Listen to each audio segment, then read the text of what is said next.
Hello, everybody. Welcome back to another episode of What's Your Next podcast. We're Dave and Stacy Riska, your franchise placement specialists. Dave, today we're going to start off this episode with a myth or fact question. All right. You ready? I'll give it a shot.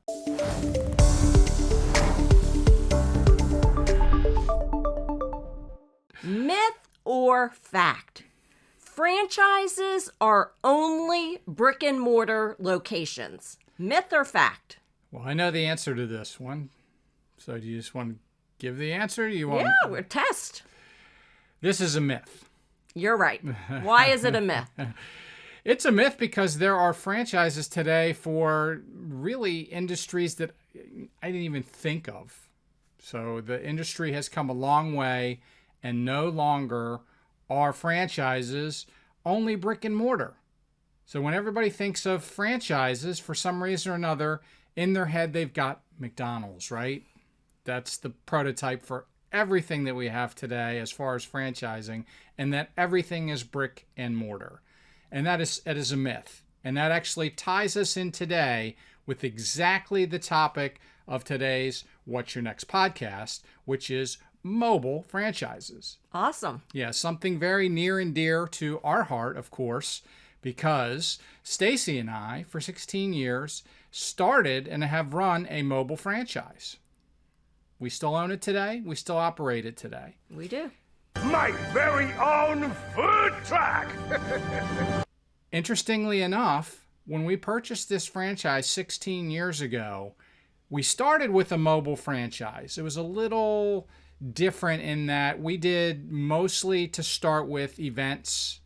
Events would be like soccer tournaments or school events, things like that. And we would bring our equipment out to these events, set it up, right, and serve from these events. So we were actually in a mobile concept. Interestingly enough, we decided to, and the franchisor decided to go forward with brick and mortar type franchises. And we actually owned 3 stores at one time or another, right? We did. We did. So what happened is one day we were still doing mobile events, and we had set up for a soccer tournament. We had 3 different locations. This was going to be one of our best events that we had ever done. We went out and we pre-set up all these events, and the night before we got this torrential rain. I mean, it was, I don't remember what time of the year it was. Maybe it was spring or something. And it just poured the night before, and guess what happened? They canceled the soccer tournament because the fields were destroyed pretty much. We get out there, and our equipment is, we sit it on the grass, so a lot of times our equipment is sunk in the mud, and we're sitting there trying to dig it out and put it back on our thing to make 0 money. Funny, right? No, not so much. That's not very damn funny. So that's one of the things we'll talk about when we get to the pros and cons of being mobile. But interestingly enough, and I don't know if you believe in God or not, we were driving to one of the fields where our equipment was at, and lo and behold, on the left-hand side of the road, I remember this to the absolute detail. I look over, and there's a food truck for sale. I should say a food truck. It was an actual ice cream truck that was for sale. Mm-hmm.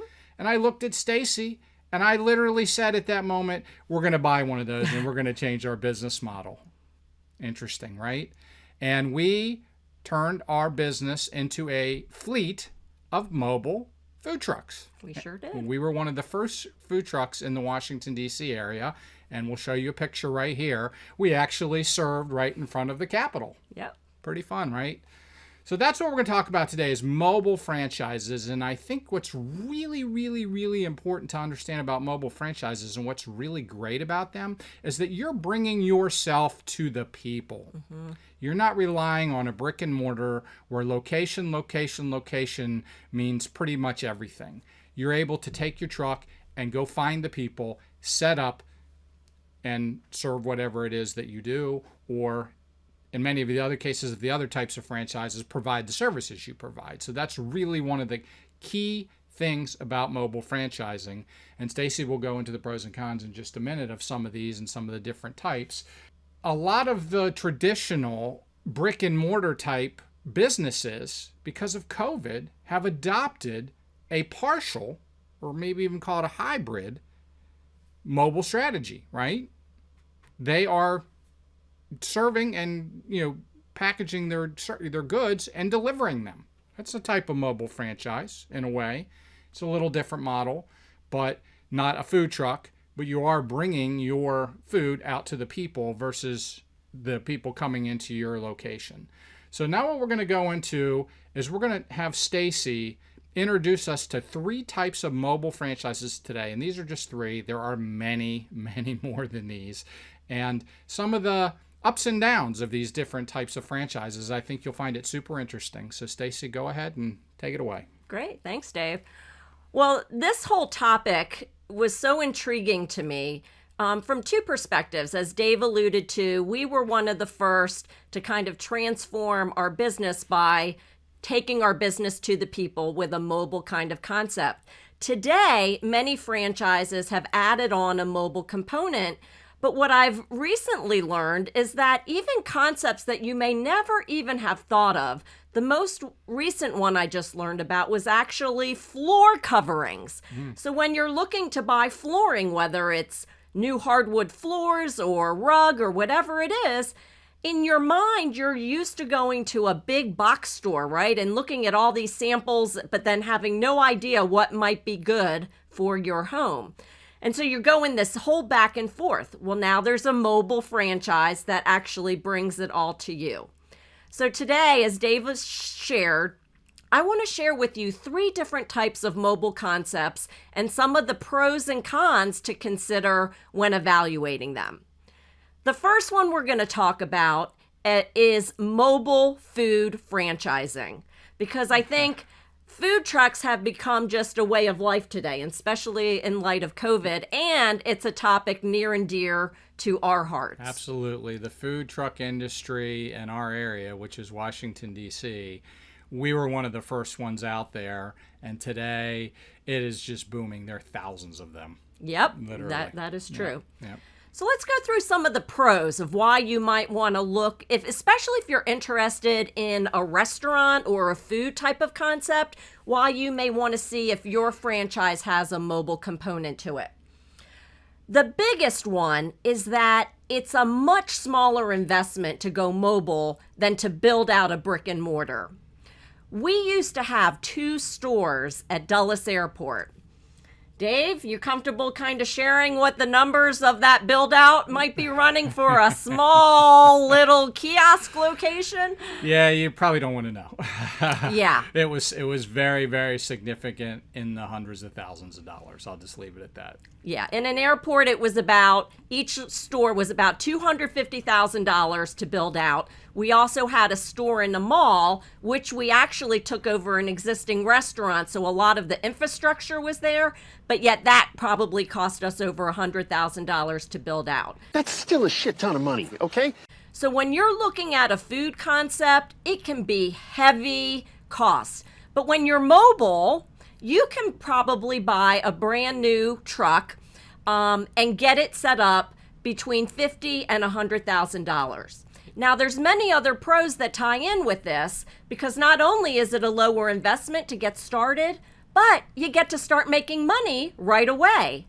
When you're doing a brick and mortar location, you have to find the right real estate, negotiate a lease, do your build out, get your permitting. In many cases, it can be 1 to 2 years once you sign that franchise agreement to get your brick and mortar location open.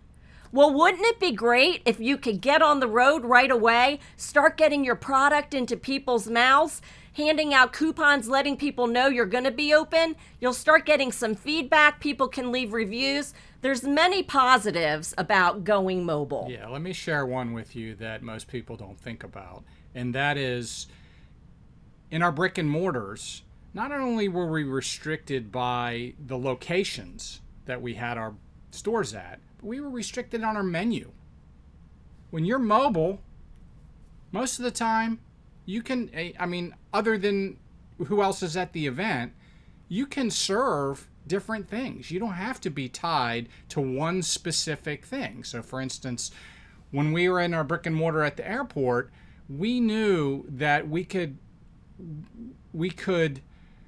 I guess, take market share would be the best term for it, for breakfast in the morning. We knew there was nothing there that, people were looking for some type of an alternative for breakfast. And we had coffee and we had smoothies, but we wanted to add breakfast foods to our menu, and we had to go through an approval process to get this done. It took us, by the time we got the approval and the equipment, a year. We waited an entire year just to make one small change to our menu. Good point, Dave. Really? Do you consider that a good thing or a bad thing?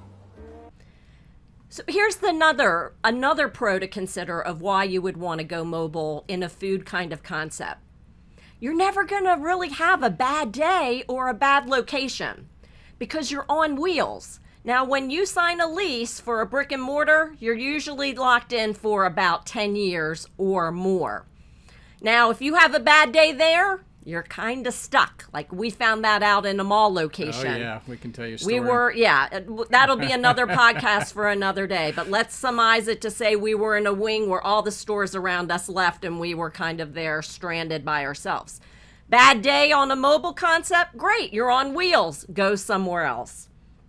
And when you're running a brick and mortar location in a food concept, there can be heavy overhead, not only in food costs, but employees. Most quick casual concepts require a minimum of 15 staffers. In a food truck, in ours, we just have a manager who runs it for us on a day-to-day basis. And when there's enough of volume required, they may bring one, at the most, 2 additional people. So your overhead is much lower. And the team loves to do it. They love getting out there on the truck, and you do not need a special license to be able to drive the equipment. So I think that summarizes many of the pros of why to consider a mobile food concept. But it's not all rainbows and sunshine. There are some cons you're going to want to think about when you're looking at a mobile concept. So realize that weather can be an impact. Right? If you're going to go out there and set up your mobile concept and it's a foot of snow or it's pouring down rain, you're probably not going to get a lot of customers. So there may be days where you just can't take your truck out. Or your equipment can end up in the harbor. Another topic for another day, yes. Which leads us to the second con, is that sometimes your truck is going to break down. Now, food trucks, they get a lot of wear and tear, and one of the biggest challenges that they have is the suspension, because you have a lot of heavy equipment on it, and many times the suspension goes out. But we've had many challenges with our trucks where we have to bring it in. We've had to have axles repaired. We've had to have many of the lighting repaired, and the brakes go out, right? And so you could be a few days without your truck. So realize that not only are you going to have the investment of the truck, but maintenance of the truck, and that can be some dollars to consider. This truck needs a makeover.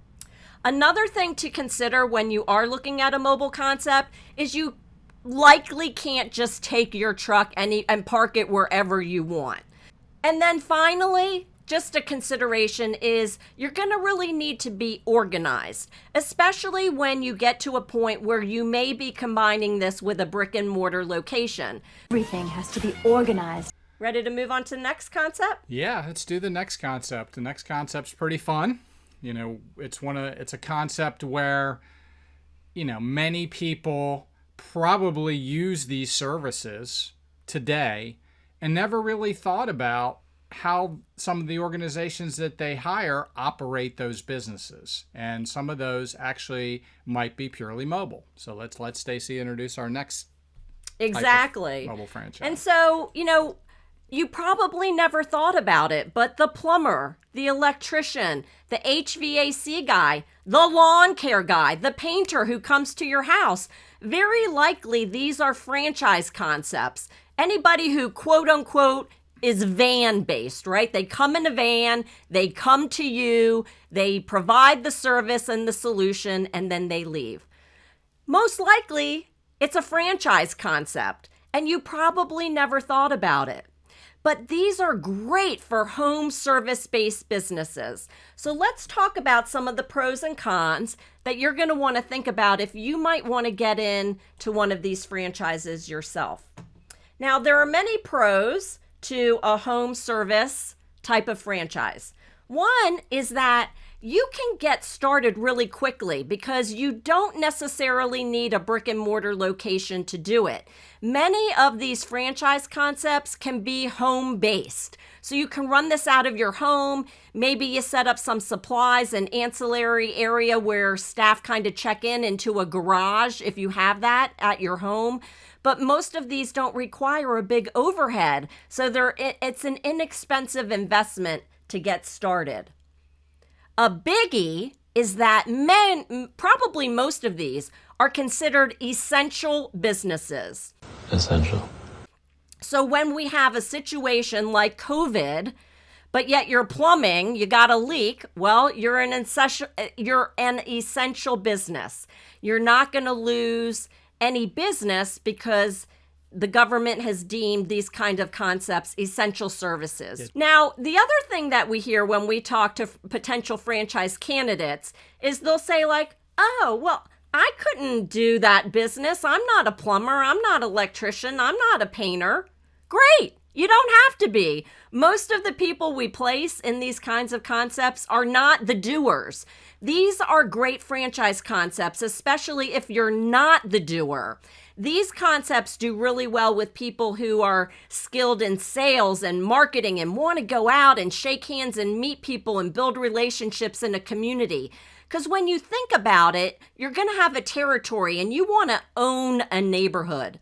Now, where we live, we see a lot of the businesses who do really well with the marketing. We see flyers in our mailbox all the time, or the same trucks are in the neighborhood when we take our dog for a walk. So you know that's kind of like a trusted name because other people in your neighborhood are out there doing it. But here's the thing, you don't have to be the person going out and doing the work. You build a team around you, and then you do the sales, the marketing, and the relationship building. All right, I'm going to challenge you here, all right? So you're telling me that I could buy a plumbing franchise and not be a plumber? 100%. And you don't even have to be a marketing or customer service expert. Many of the franchise concepts that we work with, they have a full done-for-you solution. So they will do the call center work. They will book the jobs for you. They will help you do your local area marketing, whether that's online or offline. That's the whole point of a franchise, right? Is to have the branding and the marketing, not just the name, but all the ancillary materials you need. So these are really great concepts. They can be a passive income stream. You do not have to be the doer to make a successful franchise work in this concept. In fact, it's probably better that you're not the doer. And that's because in most businesses fail to scale and grow because the owner is doing the work. Yep. Right? Yeah, exactly. So that's one of the huge benefits of going with a franchise concept with a system and a process that allows you to operate the business itself rather than be out there doing the work. But it's, again, not all shiny stars and rainbows and unicorns. Let's talk about some of the things you're going to want to consider if you're looking at a home service type franchise.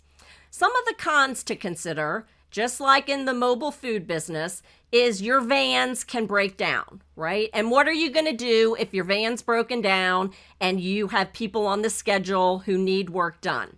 So hopefully you're looking at these kind of concepts as a bigger scale opportunity. You want to have more than one van. You might start with one.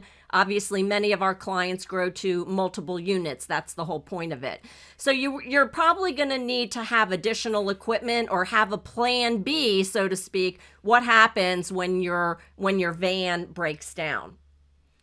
You're also going to want to factor in scheduling, right? The last thing you want is somebody to schedule a technician to go out on one side of town and then they're scheduled an hour and a half away on the other side of town. even having them scheduled close by needs to be factored in. Dave and we live in the Washington, D.C. area, and it, no joke, can take over a half hour just to go 10 miles up to one town away. 10 miles. I'd say It's more got to like be 5. factored in. Yeah. Now, this is also going to require you to be organized, because the last thing you want to do is to send a technician out and then they don't have the tools that they need to do the job. So if you're sending a plumber out to fix a leaky pipe, well, you don't want the plumber to say, oh, well, I got to go back to blah, blah, blah, to my home base to get it. So you want to make sure that the van is stocked with most of the supplies that you're going to need. And hopefully you can reach out to your customers before you go out and understand what they might need so that you're prepared. Now, many of the franchises, I'll just say, they invest heavily in your training to make sure that you are prepared to go out and provide an amazing customer service. So would you say, Stacy, that one of the key skills needed, and maybe one of the only key skills needed to get started in a mobile home service business, is probably organization?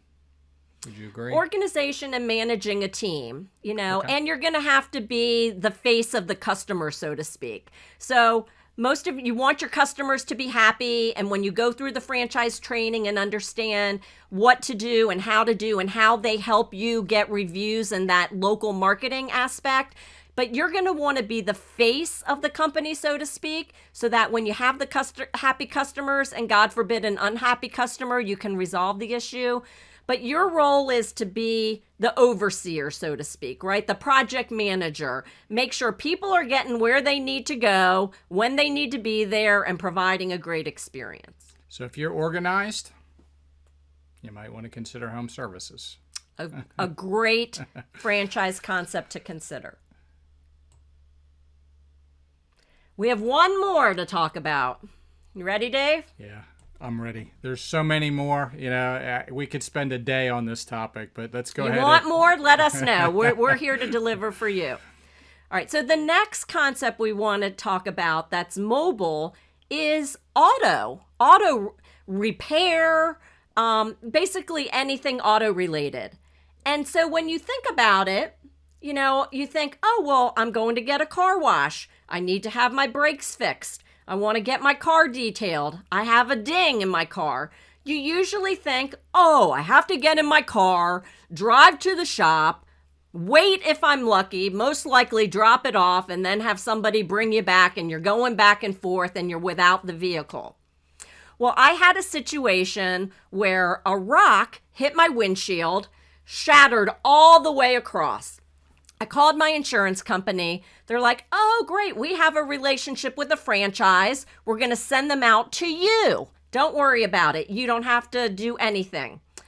The next day, the technician showed up to my house, and in 30 minutes, I had a brand new windshield. Everything was cleaned up beautifully, and I didn't have to pay a premium price for it. But I was so happy with the service that I actually gave the technician a tip. There is a value add for bringing a service to somebody. They are so appreciative because the most valuable commodity that we have today is our time. Absolutely. Is our time. And when somebody can provide a done-for-you solution at my home, I'm happy, and they do a great job of it. I'm happy to tip them. You better give him a big tip. Okay, so some of the pros to consider on an auto type of concept, and there's many franchise concepts, but in general, you do not have to have a brick and mortar location, right? Again, these kinds of concepts can be home-based. You can start small, and when and if you scale to a certain point, you may want to have a small office space, which means you can scale up quickly, right? Once you have the van and your training and your materials from your franchise, you're ready to go and start generating revenue. And you don't have to worry about carrying a ton of inventory.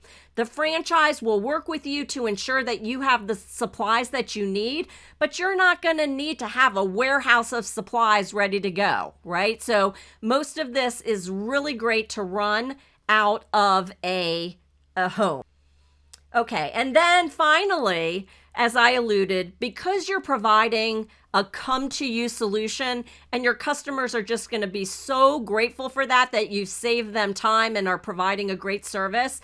One, in many cases, you can charge a premium price for that. And two, many times your customers will tip the technicians just for, having provided that service. All right, so some things to consider as well. And these are very similar to the home service types of franchises. But anything, when you're working with a mobile unit, you're going to have to factor in service, right? And or the vehicle breaking down. So how are you going to handle that?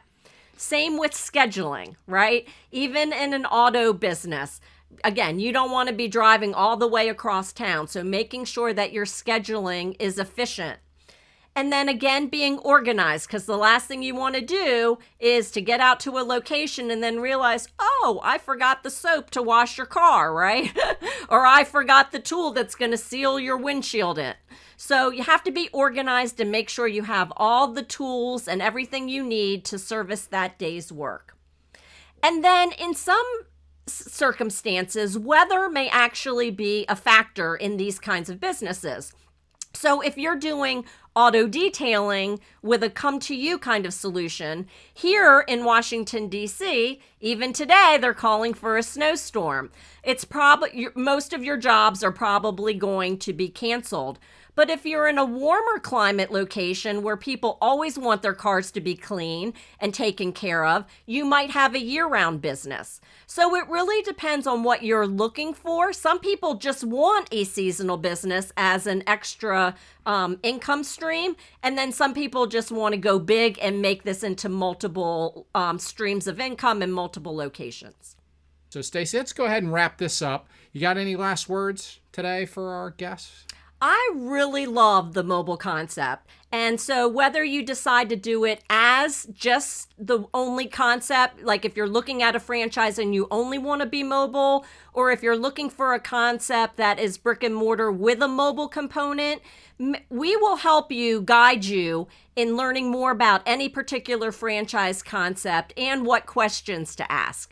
But the biggest benefit I see that these kinds of concepts bring is, in general, they have a much lower investment than building out a brick and mortar. You can ramp up quickly, and you can, if you want to focus on a particular territory, you can really own that territory. So going mobile, taking your business to the people, it's a great way to go. If you'd like to learn more about how you can get to your next by exploring franchise business ownership, we would encourage you to take our free fun quiz, What Kind of Business Owner Would I Be? And if you go to bizquiz.nextlevelfranchisegroup.com, it's a fun little 2-minute quiz that will tell you what kind of business owner you would be. That's bizquiz.nextlevelfranchisegroup.com. And all I got to say is go mobile. Go mobile.